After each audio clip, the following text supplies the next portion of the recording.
My name is John Ivey. I'm one of the candidates for sheriff of this county. I've been in law enforcement 32 years. I'm a graduate of the FBI Academy, a graduate of polygraph school. I have over 3,000 hours of in-service trainings in various courses that have to do with police work. Now, the reason that I'm running for sheriff is because I believe in fairness, compassion, and service. I want to give this county tremendous service with a little compassion, and I want to be fair about how we do it. I believe that this county deserves and wants a sheriff that has some type of integrity, a sheriff that has some morals. Now, you don't want a sheriff that, sheriff need to be someone that kids or even grown-ups will look up to and say, hey, that's the kind of guy I'd like to be. And that's why I invested my life. The news media sells paper, they sell radio and TV time by controversy. Now, when you don't have any controversy, that's the problem. I don't give them any controversy. I'm a very good police officer that have over the years done what he's supposed to do and not what he didn't supposed to do, and that was his job. I'm going to enforce the laws as all sheriffs do have to enforce the laws, but now I'm going to do it with compassion. I'm going to do it with fairness, and I'm going to give a tremendous service to everyone. Now, I don't think that, in my opinion, there's other things more important than stopping someone, asking, do they have a green card? We're not going to do that. Now, if during the course of an investigation that happens to be, then that'll take its course. But we're not going to directly go out and seek individuals on that magnitude. And that's the same way when it comes to blacks, whites, or anyone. We're going to treat everybody the same. They're all going to be fed at the same spoon. Now, if you have seen my financial disclosure, you will see that I will owe nobody, because the contributions that I've gotten come from the core of the community, not from somebody with special interest. They come from people that want to be treated fairly, people that want to be treated with some type of compassion. Well, the first thing is, everybody is passing the buck now. Everybody's saying that, well, it's not our fault. It's always somebody else's fault. No, it's all our fault. We didn't do what we're supposed to do. First thing we have to do is organize. Another is that we have laws that will stop individuals from being out after hours at certain times of night. Now, we need to enforce those laws, but we need to talk with, get with the community, the fathers and mothers of these kids, and in other words, we got to make sure that we get the families together. We got to let them know what the laws and what the rules are, what we're going to tolerate. We got to get the business owners together, and they got to set certain parameters of what's going on down there. I've been told that the hours are from 5 to 9.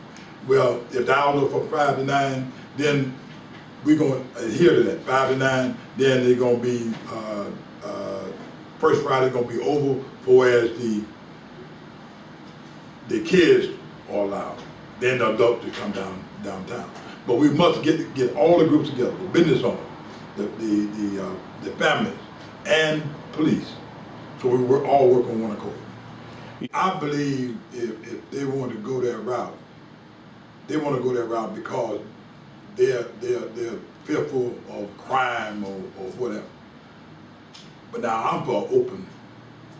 We're going to reduce the crime, and also we're going to be fair about where we administer our justice and our authority, so that they won't have to resort to going to a gated community. This whole community is going to be open. I wanted to get it back to the time when I was a kid. We didn't have keys to the house because they never did lock the house. It wasn't necessary. So It might not get to that point where you might not you still need your keys, but you will feel safer about your possession when you're away from it. I think that all agencies should have some kind of a way that they handle controversy or crime. They should have some innovative ways to deal with them. Now, what happens is this. It depends upon the crime and depending upon the area, dictates how we will react. And if we had to go to one of those operations, it wouldn't be in the same format as the other operations been set up. We wouldn't do it the same way. You will have all kind of, they'll come up with all kind of ways or all kind of thoughts on why this happened or why this didn't happen. Now, but what's the main fact is this, that out of that operation, I believe 100%, may not have been 100%, but 95% of those people that was arrested were of black race. Now, I'm not condoning or anyone doing any illegal crime, but now what I don't like is that when someone commits a crime in the front of a law enforcement officer, I believe that law enforcement officer should act. You do not allow that person to go back out and commit another crime. And that's, in my opinion, that's just wrong. Because the ones that they victimized the first time, now it wouldn't have been a second victim or third victim or fourth victim from that individual, but they allowed it. There are several ways we can do it. We're going to do it through education. We're going to go to legislature and the public itself. But it's several different ways we can handle that. The budget that the next sheriff goes in is will be already set. But there's plenty of money. Plenty of money already there. What we have to do is take the officers and reconstruct what we're doing out there, and we can get the job done. We have some officers out there now that's not doing what I think they should be doing. If they were doing what I think they should be doing, then we have no problem with the money. First thing about the Noble controversy, it shouldn't be a controversy because according to Noble, which is the National Organization for Black Law Enforcement Executives,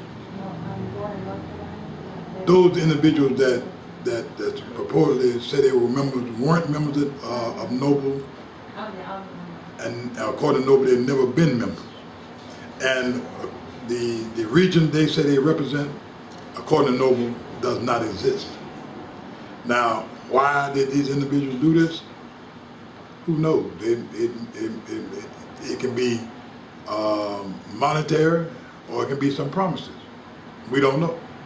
But they would tell you anything. It's almost like when the person commits a crime and you catch them and you ask them, and at first they don't tell you the truth. They'll tell you whatever they think will keep them from going to jail. And that's the same thing that these individuals did. They told the first thing to keep them from being caught in what I call a lie. And that's what it's all about, it's a lie. Now, the media says that Noble retracted the endorsement, but you can't retract something you didn't give. Noble never gave the endorsement, and these guys had no right to give it because they weren't members of Noble, and if they had been members of Noble, they still didn't have the right to give that endorsement. I asked too, what kind of interest they had. I guess like anybody else, people need the African American vote to get elected, and what would he do to get it? You know, so he needs the African American vote to get elected. A production of Hannibal Ibarra. HannibalShow.com. HannibalShow.com.